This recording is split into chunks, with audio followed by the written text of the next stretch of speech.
ժողովուրդը պետք է այլ կարծիքներ լսի։ Ես վստահ եմ, մեր ժողովուրդը այլ կարծիք լսեց, գնալու է այդ մարդկանց հետևից։ Եվ այն ինչ որ հիմա անցել է, ինքը տեսել է այդ ամեն ինչը։ Ինքը տեսել է, որ դրա արդյունքում կորցրել է միայն կորցրել է։ Երկիրը կորցրել ենք, մեր տարածքները զավթել են թշնամիները, որոնք այսօր եղբայր են իբր թե, բայց մեր տարածքները գրավել են, պարկը, պետական պարկը կրկնապատկվել է, ոչինչ չի կատարվում, ոչ մի բան չի փոխվում, նոր աշխատատեղեր չկան։ Հիմա նոր ինչ-որ բաներ են ծրագրեր են ասում, մենք աշխատատեղեր կստեղծենք, այս կանենք, այն կան, բա ստեղծեք, այսքան տարի դուք իշխանության եք, բախի չեք ստեղծում։ Պարկը ավելացնում եք, բերում եք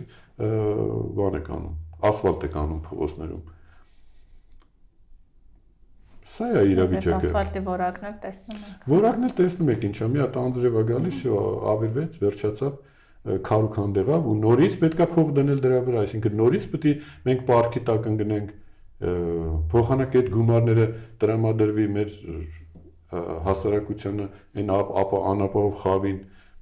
մեր թոշակառուների թոշակները ավելացնեն եւ այլն, տանում են ասֆալտի վրա են դնում, հետո ավիրում են, վերջանում է, հետո ով գիտի, քանի մետր քանդվեց, քանի մետր ավելացավ, ինչ որակ էր, ինչ ծախսվեց, ոնց եղավ,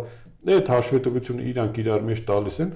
այդ ամեն ինչը կերևա, երբ որ իշխանափոխություն կլինի, կերևա թե ինչքան է գումար ծախսվի այդ ասֆալտների վրա,